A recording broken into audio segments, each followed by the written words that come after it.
பிரிட்டிஷ்காரன் India கிட்ட 200 வருஷமா நீங்க கேட்டு இருந்த சுதந்திரத்தை நாங்க கொடுத்துறோம். ஆகஸ்ட் 15 நாங்க உங்க நாட்டை விட்டு கிளம்புறோம், நீங்க சுதந்திரத்தை வச்சுக்கோங்க, இனி உங்க நாட்டுக்கு நீங்க தான் முதலாளின்னு எல்லா வளத்தையும் சுரண்டி எடுத்துட்டு ஊரை விட்டு கிளம்புறோம். இந்த நியூஸை கேள்விப்பட்ட உடனே இந்திய மக்களுக்கு எல்லாம் அவ்வளோ சந்தோஷம். ஏன்னா 200 வருஷம் போராடி இருக்கான். ஏகப்பட்ட தலைவர்கள், ஏகப்பட்ட மக்கள் அவங்களுடைய உயிரெல்லாம் கொடுத்து இந்த சுதந்திரத்துக்காண்டி பல போராட்டங்களை பண்ணியிருக்காங்க. அப்படி ஒரு சுதந்திரம் கிடைச்சதுக்கு அப்புறம் அவங்களுடைய கொண்டாட்டம் இந்த அளவுக்கு இருந்திருக்கும். பயங்கரமா கொண்டாடி தீக்குறாங்க. அங்கங்க வெடி வெடிச்சு ஸ்வீட்லாம் கொடுத்து தெரிஞ்சவன் தெரியாதவனை கட்டி பிடிச்சு சந்தோஷத்தை செம்மையா ஷேர் பண்ணிட்டு இருக்காங்க. இதெல்லாம் ஒரு பக்கம் இந்தியாவில் நடந்துட்டு இருக்கு. ஆனா சுதந்திரம் இந்தியாவுக்கு கிடைக்குதுங்கிற அனௌன்ஸ்மெண்ட் கிடைச்சதுக்கு அப்புறம் இந்தியாவில் இன்னொரு பகுதி மக்கள் பயங்கரமா அடிச்சுக்கிறாங்க. மிகப்பெரிய கலவரம் வெடிக்குது. என்னடா சுதந்திரம் தான் கிடைச்சிருச்சு, அதுக்கப்புறமா இந்தியா ஏன் கலவரம் பண்றாங்க அப்படின்னு கேட்டீங்கன்னா, இது சாதாரண கலவரம் கிடையாது. ரீசன்ட் இயர்ஸ்ல இந்த கலவரத்துல ஏற்பட்ட உயிரிழப்புகள்லாம் கணக்கெடுத்து பார்க்கும்போது 30 லட்சம் மக்கள் கொல்லப்பட்டிருக்காங்க. கொலைகள், கொள்ளை, பல பெண்கள், குழந்தைகள்னு பாரபட்சம் பார்க்காம கற்பழிக்கப்பட்டிருக்காங்க. இதெல்லாம் பிரிட்டிஷ்காரன் பண்ணிட்டு போன விஷயம் கிடையாது. இண்டிபெண்டன்ஸ் கொடுக்குறாங்கன்னு சொன்னதுக்கு அப்புறம் இந்தியாலேயே இருக்கக்கூடிய பக்கத்து வீட்டுக்காரன், ஏத்து வீட்டுக்காரன்ட்டு ஒருத்தனுக்கு ஒருத்தர் அடிச்சு செத்துருக்காங்க. லட்சக்கணக்கான பேர் ஒருத்தருக்கு ஒருத்தர் அடிச்சுட்டு சாகுற அளவுக்கும் அப்பாவி மக்களை கொன்று பெண்களை கற்பழிக்கிற அளவுக்கான காரணம் என்ன? 200 வருஷம் கட்டிட்டு சுதந்திரம் வேணும்ட்டு 200 வருஷத்துக்கு அப்புறம் ஒருத்தன் சுதந்திரத்தை அவனால முடியாத சுச்சுவேஷன்ல கொடுத்துட்டு போகும்போது அதை கொண்டாட மறந்து ஏன் கலவரத்துல மாட்டிக்கிட்டோம்? இதுக்கு பின்னாடி பிரிட்டிஷ்காரங்களுடைய சூழ்ச்சி என்ன இருந்துச்சு, அவனுடைய மாஸ்டர் பிளான் என்ன இருந்துச்சு, இந்திய மக்களை ஒருத்தருக்கு ஒருத்தர் கொன்னு குவிச்ச கதையை பத்தி தான் இந்த வீடியோல பார்க்க போறோம். Hello homies, welcome to Mrs 360. 1947 August 15 நம்ம எல்லாருக்கும் தெரியும் இந்தியாவுக்கு சுதந்திரம் கிடைச்சிருச்சு. ஆனா 200 வருஷத்துக்கு முன்னாடி பிரிட்டிஷ்காரன் அடிமைப்படுத்துறப்ப இருந்த அதே இந்தியாவுக்கு தான் சுதந்திரம் கிடைச்சாங்க கேட்டா கிடையாது. 1947 ஆகஸ்ட் 15 இந்தியாவுக்கும், அதே வருஷம் ஆகஸ்ட் 14 பாகிஸ்தானுக்கும் தனித்தனியா சுதந்திரத்தை அனௌன்ஸ் பண்றாங்க. அப்போ இந்தியால இருந்து பாகிஸ்தான் பிரியணும், இந்தியா பாகிஸ்தான் தனித்தனி நாடா இருக்கணும் அப்படிங்கிற ஒரு பேச்சுவார்த்தை எப்ப ஆரம்பிச்சது? இதை ஸ்டார்ட் பண்றது யாரு அப்படின்னா AIML அப்படிங்கிற ஒரு கட்சி தான். இந்த கட்சியோட தலைவரான முகமது அலி ஜின்னா பிரிட்டிஷ்காரன் என்ன கோரிக்கை வைக்கிறார்னா, நாங்க இந்தியாவோட இருக்க முடியாது, முஸ்லிம்ஸ்க்கு பாதுகாப்பு வேணும், முஸ்லிம்ஸ் மெஜாரிட்டியா இருக்கக்கூடிய ஏரியாக்கள்லாம் சேர்த்து எங்களுக்கு பாகிஸ்தான் அப்படிங்கிற ஒரு தனி நாடை கொடுத்துருங்க அப்படிங்கிற ஒரு டிமாண்டா வைக்கிறார். முகமது அலி ஜின்னா இப்படி ஒரு டிமாண்டா வச்சோன்னா பிரிட்டிஷ்காரன் ஏன் கேட்கணும்? நம்ம ஒரு 200 வருஷமா இந்தியாவில இருக்காத, இந்தியா விட்டு வெளியே போ அப்படின்னு கத்திட்டு இருந்தோம். ஆனா அதெல்லாம் கேட்கல. இந்தியா பாகிஸ்தானை பிரிச்சு எங்க கையில தனி நாடா கொடுங்க அப்படின்னு கேட்ட உடனே அவன் ஏன் இவ்வளவு எஃபோர்ட் போட்டு இந்தியாவையும் பாகிஸ்தானையும் பிரிச்சு தனித்தனி சுதந்திரமா அனௌன்ஸ் பண்றான்? முகமது அலி ஜின்னா இந்தியால இருந்து பாகிஸ்தானை முதல் ஏன் பிரிக்கணும்னு நினைச்சாரு அப்படிங்கிற ஒரு விஷயத்தை தெரிஞ்சுக்கணும் அப்படின்னா ஒரு சின்ன பிளாஷ்பேக் இருக்கு. இந்த AIML அப்படிங்கிற கட்சியை 1906 ஆரம்பிக்கிறாங்க. இவங்க கட்சியை ஆரம்பிச்சதுக்கான நோக்கம் என்ன அப்படின்னா, முஸ்லிம்ஸ்க்கு இருக்கிற பொலிட்டிக்கல் இன்ட்ரெஸ்ட்டை ரெப்ரசென்ட் பண்ணணும் அப்படிங்கிற ஒரு நோக்கத்துல ஆரம்பிக்கிறாங்க. இவங்க ஸ்டார்ட் பண்ண வருஷத்துல இருந்தெல்லாம் இவங்க பாகிஸ்தானும் இந்தியாவும் தனித்தனி நாடா இருக்கணும் அப்படிங்கிற கோரிக்கைலாம் வைக்கவே கிடையாது. அப்போ முகமது அலி ஜின்னா என்ன பண்ணிட்டு இருக்காங்க அப்படின்னா, ஹிந்து முஸ்லீம் கோஆபரேஷனோட லீடரா இருக்காங்க. ஆரம்பத்துல இவங்களும் இந்தியாவோட சேர்ந்து இருந்து பிரிட்டிஷை இந்தியால இருந்து விரட்டணும் அப்படிங்கிற நோக்கத்துல செயல்படுறாங்க. அப்ப இதெல்லாம் எங்க இருந்து ஆரம்பிக்குது? 1937 என்ன ஆச்சு அப்படின்னா, இந்தியாவில் ஃபர்ஸ்ட் டைம் ப்ரொவின்சியல் எலெக்ஷன் நடக்குது. இந்த எலெக்ஷன்ல நிறைய கட்சிகள்லாம் போட்டிடுறாங்க. அதுல காங்கிரஸ் 716 இடத்துல கேண்டிடேட்ஸை நிறுத்தி 650 கிட்ட இடங்கள் வரைக்கும் ஜெயிக்கிறாங்க. அப்ப இருந்த AIML கம்மியான இடங்கள் மட்டும் ஜெயிச்சு அப்போ மிகப்பெரிய அளவில் தோல்வி அடைகிறாங்க. இந்த வருஷத்துல இருந்துதான் AIML காங்கிரஸ் மேல மிகப்பெரிய குற்றச்சாட்டுகளை வைக்க ஆரம்பிக்கிறாங்க. இந்தியாவில் இருக்கக்கூடிய முஸ்லிம்ஸ்க்கு காங்கிரஸ் போதுமான அளவுக்கான பாதுகாப்பு கொடுக்க மறுக்குது, இந்தியாவில் இருக்கக்கூடிய முஸ்லிம்ஸ் மேல இவங்க ஒடுக்குமுறையை பயன்படுத்துறாங்க அப்படின்னு ஏகப்பட்ட கம்ப்ளைண்ட்ஸை இந்த 1937 அப்புறம் எலெக்ஷனுக்கு அப்புறம் இவங்க வைக்க ஆரம்பிக்கிறாங்க. இதெல்லாம் ஒரு பக்கம் நடந்துட்டு இருக்கும்போது வேர்ல்டு வார் 2 நடந்துட்டு இருக்கு. அப்போ பிரிட்டன் என்ன பண்றாங்க அப்படின்னா, நாங்க ஜெர்மனி மேல போர் தொடுக்க போறோம், அதுக்கு இந்தியா அங்க கூட நிற்கும் அப்படின்னு இந்தியாவை கேட்காமலே ஒரு அனௌன்ஸ்மெண்ட் கொடுத்துறாரு. இதுக்கு எதிர்ப்பு தெரிவிக்கிற விதமா காங்கிரஸ் என்ன பண்றாங்கன்னா, இந்தியாவில் இருக்கக்கூடிய அத்தனை இடத்துலயும் அவங்க ரெசிக்னேஷன் பண்றாங்க. ஆமா, 1937 ஆட்சிக்கு வராங்க. 2 வருஷத்துல இந்தியா மொத்தமும் அவங்களுடைய பவர்ல இருந்து நாங்க ரெசிக்னேஷன் பண்றோம் அப்படின்னு இதை எதிர்ப்பு தெரிவிக்கிற விதமா ஒரு பொலிட்டிக்கலா ஒரு பிரஷரை கிரியேட் பண்ணணும் அப்படிங்கிறதுக்காக இதை பண்றாங்க.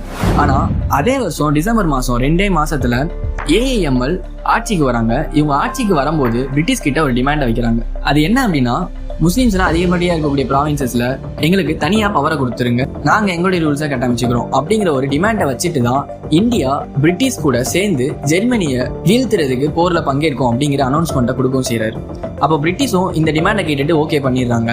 வேர்ல்டு வார் நடந்துட்டு இருக்கு. இப்படியே வருஷங்கள் போது 1945 கிட்ட ஜெர்மனி சரண்டர் ஆகுறாங்க. அதை தொடர்ந்து ஹிரோஷிமா நாகசாகி நம்ம எல்லாரும் கேள்விப்பட்டிருப்போம். இந்த ரெண்டு பெரிய அழிவுகளுக்கு அடுத்து ஜப்பானும் சரண்டர் ஆகவும் செய்றாங்க. பிரிட்டிஷ் இந்த போர்ல ஒரு வகையில ஜெயிச்சிருந்தா கூட அவங்க பினான்சியலா ரொம்ப வீக் ஆயிடுறாங்க. ஏன்னா ஒரு போர் அப்படிங்கிறது சாதாரண விஷயம் கிடையாது. மிலிட்ரிக்கு ஸ்பெண்ட் பண்ணணும், அவங்களுடைய சாப்பாடு, அந்த போர்ல அடிபட்டவங்களுக்கு மருத்துவ செலவு அப்படின்னு ஏகப்பட்ட செலவுகளை பண்ணணும். பேசிக்கா பார்க்கணும்னா நிறைய பணத்தை செலவு பண்ணி தான் ஒரு போரை நடத்தவே செய்யணும். இப்படி அவங்க செலவு பண்ண பணத்தினாலேயே அவங்க பினான்சியலா ரொம்ப வீக் ஆகி அவங்க நாடு ஏகப்பட்ட கடன்ல மூழ்க ஆரம்பிக்குது. இந்த நிலைமையில இந்தியாவில் இருக்கக்கூடிய மிலிட்ரியை இவங்களால மெயின்டைன் பண்ண முடியல. ஒரு பக்கம் தன்னோட பினான்சியல் ஸ்டேட்டஸ் ரொம்ப கம்மியாயிடுச்சு அப்படிங்கிற ஒரு பிரச்சனை போயிட்டு இருக்கு. இன்னொரு பக்கம் இண்டிபெண்டன்ஸ்க்கான மூவ்மெண்ட் அதிகமா இந்தியாவில் நடந்துகிட்டு இருக்கு. ஸோ இப்படி ரெண்டு பக்கமும் ப்ரெஷரை ஃபேஸ் பண்ற பிரிட்டிஷ் அரசாங்கம் என்ன பண்றாங்க அப்படின்னா அவங்களுடைய கவர்மெண்ட்ல இருக்கக்கூடிய 3 மினிஸ்டர்ஸை இந்தியாவுக்கு அனுப்புறாங்க. 1946ல கேபினட் மிஷன் ஸ்டார்ட் பண்ணி இந்தியாவில் இருக்கக்கூடிய லீடர்ஸ் எல்லாம் கூப்பிட்டு டிஸ்கஸ் பண்ண ஆரம்பிக்காங்க. நாங்க ஒரு வேளை இந்தியாவுக்கு சுதந்திரம் கொடுத்துட்டோம் அப்படின்னா ஃபியூச்சர் இந்தியா இப்படிதான் இருக்கணுங்கிற ஒரு டிஸ்கஷன் போயிட்டு இருக்கு. இதுல காங்கிரஸ் என்ன சொல்றாங்க அப்படின்னா யுனைடெட் இந்தியா தான் வேணும் அப்படிங்கிறாங்க.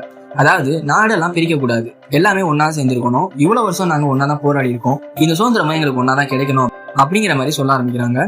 முஸ்லீம்ஸ் லீக்ஸ் என்ன பண்றாங்க அப்படின்னா அப்போ முஸ்லீம் மெஜாரிட்டி ப்ராவின்சஸ்க்கு ரொம்பவும் முக்கியத்துவம் கொடுக்கணும். யுனைடெட் இந்தியாவே இருந்தாலும் முஸ்லீம்ஸ்லாம் அதிகமா இருக்க ப்ராவின்சஸ்க்குலாம் அதிக பவர்ஸ் கொடுக்கணும், அவங்களுக்கு அதிகமா அட்டானமி இருக்கணும் அப்படிங்கிற மாதிரியான கோரிக்கை எல்லாம் கொடுக்குறாங்க. இதுக்கெல்லாம் ஓகே அப்படின்னு சொல்லி வரும்போது பவர்ஸையும் ப்ராவின்சஸையும் பத்தி பேசும்போது அங்க நிறைய டிஸ்அக்ரிமெண்ட் வருது. அதனால அந்த கேபினட் மிஷன் ஃபெயிலியர் ஆகுது. இதுக்கப்புறமா ஆகஸ்ட் 16, 1946ல முகமது அலி ஜின்னா தலைமையில முஸ்லிம்ஸ் லீக்ஸ் மிகப்பெரிய போராட்டத்தை பண்றாங்க. இது கல்கத்தால மிகப்பெரிய அளவுல வயலன்ஸ் ஆகுது. அதை சுத்தி இருந்த ஏரியாக்களையும் பரவ ஆரம்பிக்குது. இந்த போராட்டத்துல ஆயிரக்கணக்கான மக்கள் பாதிக்கப்படுறாங்க, நிறைய பேர் கொல்லப்படுறாங்க. இதுக்கப்புறம் தான் முகமது அலி ஜின்னாவுடைய பாகிஸ்தான் அப்படிங்கிற தனிநாடுக்கான கோரிக்கை இன்னும் அதிகமாகுது.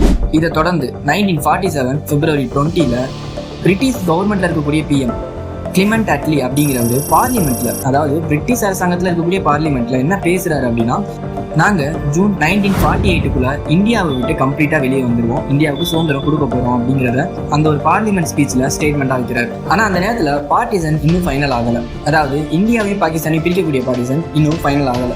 அதுக்கு அடுத்த மாசமே, அதாவது மார்ச் 1947ல லார்ட் மவுண்ட் பேட்டன் அப்படிங்கிறவரு இந்தியாவோட லாஸ்ட் வைசரியா வர்றாரு. அதாவது என்னன்னா சிம்பிளா பஞ்சாயத்து பண்ண வராது காங்கிரஸ்க்கும் முஸ்லீம் லீக் லீடர்ஸ்க்கும் இடையில. இவங்க ட்ரை பண்ண இந்த பஞ்சாயத்தும் இந்த பேச்சுவார்த்தையும் கம்ப்ளீட்டா ஃபெயிலியர் ஆகுது. அதே வருஷத்துல ஜூன் மாசத்துல மவுண்ட் பேட்டன் பிளான் அப்படின்ட்டு ஒரு திட்டத்தை செயல்படுத்த ஆரம்பிக்கிறாங்க. இந்த திட்டத்திற்கிறதா இந்தியாவையும் பாகிஸ்தானையும் பிரிக்க முடிவு பண்றாங்க. இந்தியாவை பிரிக்கிறது அப்படிங்கிறது அவ்வளவு ஈஸியான விஷயம் கிடையாது. ஏன்னா இந்தியாங்கிறது மிகப்பெரிய நிலப்பரப்பு. இதுல 2 நாடா பிரிச்சு தனித்தனியா கொடுக்கணும் அப்படின்னா அது ஈஸியா முடிகிற வேலையே கிடையாது. இதுக்காக பிரிட்டிஷ் என்ன பண்றாங்க அப்படின்னா கிரில் ராட்க்ளிஃப் அப்படின்னு அவங்க கவர்மெண்ட்ல இருக்கக்கூடிய ஒரு லாயரை இந்தியாவுக்கு அனுப்புறாங்க. ஜூலைல அவர் இந்தியா வந்து சேர்றாரு. ஆக்சுவலா அந்த ராட்க்ளிஃபை பத்தி பார்க்கணும் அப்படின்னா இவர் இந்தியாவுக்கு ஃபர்ஸ்ட் டைம் வர்றதுக்கான நோக்கம் என்ன, இந்தியாவுக்கும் பாகிஸ்தானுக்கும் இடையில எல்லைகளை பிரிச்சு சுமூகமா 2 நாடையும் பிரிக்கணும் அப்படின்ட்டு. இந்தியாவை பத்தி தெரியாத ஒருத்தன் இந்தியாவுக்கு வந்து இந்தியாவை 2ஆ பிரிச்சு கையில கொடுத்துட்டு போறேன் அப்படின்ட்டு வந்து நின்றுருக்கான். அப்போ அவன் இந்தியாவை சுத்தி பார்த்து கூட அந்த வேலையை அவன் பண்ணல. கம்ப்ளீட்டா இந்தியாவோட மேப்பை கையில் எடுத்து இந்தியாவுக்கும் பாகிஸ்தானுக்குமான பார்டர்ஸை வரைய ஆரம்பிக்கிறாரு.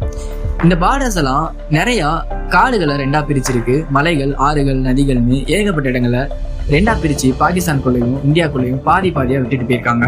இதுக்கெல்லாம் மேல சில பேருடைய வீடுகள் கூட 2ஆ பிரியுது இந்த எல்லைகள்னால. அதாவது ஒரு பக்கம் வீடு பாகிஸ்தான்லயும் இன்னொரு பக்கம் வீடு இந்தியாக்குள்ளேயும் இருக்குது. இப்படி கண்ணை மூடிட்டு வரைஞ்ச கோடுல இந்தியாவும் பாகிஸ்தானும் பிரிக்கப்படுது. இந்த மேப்பை அப்ப பிரிட்டிஷ் வந்து மக்கள் கிட்ட காமிக்கவே இல்லை. ஏன் அப்படின்னா ஒருவேளை சுதந்திரம் அனௌன்ஸ் பண்றதுக்கு முன்னாடியே இந்த மேப்பை அவங்க கிட்ட கையில கொடுத்தோம் அப்படின்னா பல இடங்கள்ல கலவர வெடிக்கும் நம்ம நல்லாவே தெரியும். அதனாலேயே இந்த மேப்பை கண்ணில் காமிக்காம ஆகஸ்ட் 14 and 15 பாகிஸ்தானுக்கும் இந்தியாவுக்கும் நாங்க உங்களுக்கு சுதந்திரம் அனௌன்ஸ் பண்ணிட்டோம்னு சொல்லிட்டு இடத்த காலி பண்றான். ஆனா இதை கேட்ட மக்களுக்கு இதை கொண்டாடுறதா இல்ல நம்ம எந்த நாட்டுக்குள்ள இருக்கோம் அப்படிங்கிறத கண்டுபிடிக்கிறதாங்கிற குழப்பத்துக்கு போறாங்க.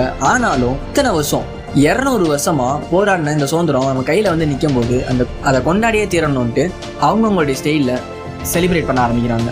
இந்த செலிப்ரேஷன்லாம் முடிஞ்சு ஆகஸ்ட் 17 சுதந்திரம் அறிவிச்ச 2வது நாள் இந்தியா பாகிஸ்தான் இப்படிதான் பிரிக்கப்பட்டிருக்குங்கிற மேப்பை மக்கள் கண்ணு முன்னாடி வைக்கிறாங்க. அங்க இருந்துதான் எல்லா பிரச்சனையும் ஸ்டார்ட் ஆகுது. நம்ம ஆல்ரெடி சொன்ன மாதிரி சில வீடுகள்லாம் இந்த மேப்ல 2ஆ பிரிஞ்சு பாகிஸ்தானுக்குள்ளேயும் இந்தியாக்குள்ளேயும் மாட்டிக்குது. மக்கள் பாகிஸ்தானுக்கு போகணும்னு நினைக்கிறவங்க இந்தியால இருக்காங்க, பாகிஸ்தான்ல இருந்து இந்தியாவுக்கு வரணும்னு நினைக்கிறவங்க பாகிஸ்தான்ல இருக்காங்க. இவங்க எல்லாருமே சடனா கூட்டமா இடம்பெயர ஆரம்பிக்கிறாங்க. இப்படி 2 தரப்பு மக்களும் கூட்டமா அவங்கவுங்க இடத்துல இருந்து காலி பண்ணி வேற வேற இடங்களுக்கு மூவ் ஆகும்போது அங்க மிகப்பெரிய கலவரங்கள்லாம் வெடிக்க ஆரம்பிக்குது. பொதுவா அந்த டைம்ல இந்த மாதிரியான மைக்ரேஷன்ஸுக்கு அதிகபட்சமா யூஸ் பண்ணது ட்ரெயின்ஸ் தான் யூஸ் பண்ணிருக்காங்க. இந்தியால இருந்து போகக்கூடிய ரெஃப்யூஜிஸ் ட்ரெயின்ல டிராவல் பண்ணி போறவங்கலாம் அங்க ரீச் ஆகிற இடத்துல ட்ரெயினை விட்டு வெளியவே வர முடியல. ஏன்னா அந்த ட்ரெயினுக்குள்ளேயே அவங்க எல்லாருமே பிளான் பண்ணி கொல்லப்படுறாங்க. இதை பார்த்துட்டு அந்த மக்கள் என்ன பண்றாங்க அப்படின்னா, அங்கிருந்து வர ட்ரெயின்ல வர மக்களை பிளான் பண்ணி கொல்ல ஆரம்பிக்கிறாங்க. இப்படி ஒரே நேரத்துல 2 சைட்ல இருக்க மக்களும் மூவ் ஆக ஆரம்பிச்சதுனால மிகப்பெரிய கலவரம் வெடிக்குது. ஏகப்பட்ட இடங்கள்ல மக்கள் சரமாரியா கொல்லப்படுறாங்க. இவங்க தான் அதிகமா கொண்டாங்க, அவங்க தான் அதிகமா கொண்டாங்க அப்படிங்கிற கதைலாம் கிடையாது. 2 பேருமே 2 பேரையும் தாக்கி அந்த தாக்குதல்ல இறந்து போறாங்க. இதுல நிறைய அப்பாவி மக்கள் தான் பாதிக்கப்பட்டிருக்காங்க.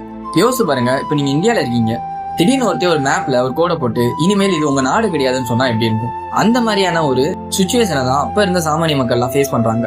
எப்படியோ ஒரு வழியா நமக்கு பிடிச்ச நாட்டுக்கு நம்ம போய் சேர்ந்தே ஆகணும் அப்படின்னு ட்ரெயின் மூலமா நடந்து அப்படின்னு ஏகப்பட்ட வழியில மைக்ரேஷன் ஆக ஆரம்பிக்கிறாங்க. இப்படி அவங்க அதிகமா பயன்படுத்தின ரெஃப்யூஜிஸ் ட்ரெயின்ல பல இடங்கள்ல அட்டாக் நடந்ததா சொல்லப்படுது. இந்தியால இருந்து ஒரு குரூப் பாகிஸ்தானுக்கு கிளம்புறாங்க அப்படின்னா அதை பிளான் பண்ணி அந்த ட்ரெயின்ல இருக்க மக்கள் எல்லாம் கொள்றதும், பாகிஸ்தான்ல இருந்து வரக்கூடிய ட்ரெயின்ல இருக்க மக்களை கொள்றதும் அப்படின்னு ஏகப்பட்ட இடங்கள்ல இந்த ட்ரெயின்ல போயிட்டு வரக்கூடிய மக்களை கொலை பண்றாங்க. இந்த மாதிரி கலவரம் நடந்துட்டு இருக்கிற கேப்ல இதுதான் நமக்கு கிடைச்ச டைம் அப்படின்னு நிறைய பேர் கொள்ளையிலையும் ஈடுபடுறாங்க. அதே நேரத்துல பெண்களுக்கு எதிராக பாலியல் வன்கொடுமையிலையும் ஈடுபடுறாங்க. நிறைய பெண்கள் இந்த கலவரத்திலையும் இந்த மைக்ரேஷன்லயும் கற்பழிக்கப்படுறாங்க. நிறைய அப்பாவி குடும்பங்களுக்கு முன்னாடியே அந்த குடும்பத்தோட பெண்கள்லாம் கற்பழிக்கப்பட்ட கதைகள்லாம் இன்னைக்கும் நம்மளால கேட்க முடியும். இந்த பார்ட்டிஷன் அப்போ நடந்த கலவரத்துல இறந்தவங்களோட எண்ணிக்கையை அப்போ நம்மளால கணக்கிட முடியல. ஏன்னா அப்போ சிசிடிவி கிடையாது, எந்த ஒரு ஃபுட்டேஜையும் எடுத்து நம்ம எத்தனை பேர் இறந்திருக்காங்க அப்படிங்கிறத கணக்கிடலாம் முடியாது. ஆனா லேட்டரா இந்த கலவரத்தை பத்தி ரிசர்ச் பண்ணவங்க எல்லாம் என்ன சொல்றாங்க அப்படின்னா, இந்த பார்ட்டிஷன் டைம்ல நடந்த கலவரங்கள்ல கிட்டத்தட்ட 30 லட்சத்துக்கு மேல மக்கள் கொல்லப்பட்டிருக்கலாம் அப்படின்னும் 2 லட்சத்துக்கு மேல பெண்கள் கற்பழிக்கப்பட்டிருக்காங்க அப்படின்னு சொல்றாங்க. கிட்டத்தட்ட 200 வருஷமா பிரிட்டிஷ்க்கு எதிராக கத்திக்கிட்டு இருந்தோம், இந்தியா விட்டு வெளியே போடா அப்படின்னு. ஆனா அவன் ஒரு நேரத்துல நம்ம கொடுத்த பிரஷர்னாலையும் அவனுக்கு இருக்கக்கூடிய பினான்சியல் வீக்னஸ்னாலையும் சுதந்திரத்தை கொடுத்துட்டு கிளம்புற நேரம் நம்ம ரிலீஜியஸ்னாலையும் லாங்குவேஜ்னாலையும் ஒருத்தர் அடிச்சுக்கிட்டே இறந்துட்டு இருந்தோம். நம்ம பாடப்புத்தகத்துல படிக்கிறதுலாம் இந்தியா சுதந்திரத்துக்கு முன்னாடி எப்படி போராட்டங்கள் பண்ணாங்க, என்னென்ன தலைவர்கள் என்னென்ன போராட்டங்களை முன் வச்சாங்க, எப்படி பிரிட்டிஷை நம்ம எதிர்த்து நின்னோம், மக்கள்லாம் எப்படி தங்களோட உயிர்களை தியாகம் பண்ணாங்க அப்படிங்கிறத பத்தி தான். ஆனா அந்த சுதந்திரத்துக்கு அடுத்து சில மாதங்கள் நடந்த கலவரத்துல மட்டும் இத்தனை லட்சம் பேர் இறந்திருக்காங்க அப்படிங்கிறது நம்மள நிறைய பேருக்கு தெரியாது. இப்படி சுதந்திரத்துக்கு அப்புறமும் நம்ம மக்கள்லாம் அடிச்சுக்கிட்டு இத்தனை லட்சம் பேர் இறந்திருக்காங்கிறது நீங்க ஃபர்ஸ்ட் டைம் தெரிஞ்சுக்கிறீங்க அப்படின்னா உங்க ஃப்ரெண்ட்ஸ் அண்ட் ஃபேமிலிக்கும் இந்த வீடியோவை ஷேர் பண்ணுங்க. அவங்களுக்கும் சுதந்திரத்துக்கு முன்னாடி மட்டும் இல்ல, சுதந்திரத்துக்கு அப்புறமும் இப்படி உயிரிழப்புகள்லாம் இருந்துச்சு அப்படிங்கிறத தெரியப்படுத்துங்க. இன்னைக்கு ஒரு நாள் கவர்மெண்ட் ஹாலிடேல நம்ம நெஞ்சில தேசிய கொடியை எழுதிட்டு ஸ்கூலுக்கோ காலேஜுக்கோ 1 hour போயிட்டு வந்து போன வருஷம் ரிலீஸ் ஆன புதுப்படமோ இல்ல போன மாசம் ரிலீஸ் ஆன புதுப்படமோ டிவில போடுறான்னு ஜாலியா கால் மேல கால் போட்டு உட்காந்து பார்த்துட்டு இருக்கோம் நீங்களும் நானும் அப்படின்னா அதுக்கு பின்னாடி சுதந்திரத்துக்காகவும் சுதந்திரத்துக்கு பின்னாடியும் இத்தனை பேர் ரத்தம் செஞ்சிருக்காங்க அப்படிங்கிறத என்னைக்குமே மறந்துடக்கூடாது. இந்த வீடியோ பிடிச்சிருந்தா லைக் பண்ணிட்டு நம்ம சேனலை சப்ஸ்கிரைப் பண்ணிக்கோங்க. நான் உங்களை வேற ஒரு இன்ட்ரெஸ்டிங் வீடியோல மீட் பண்றேன்.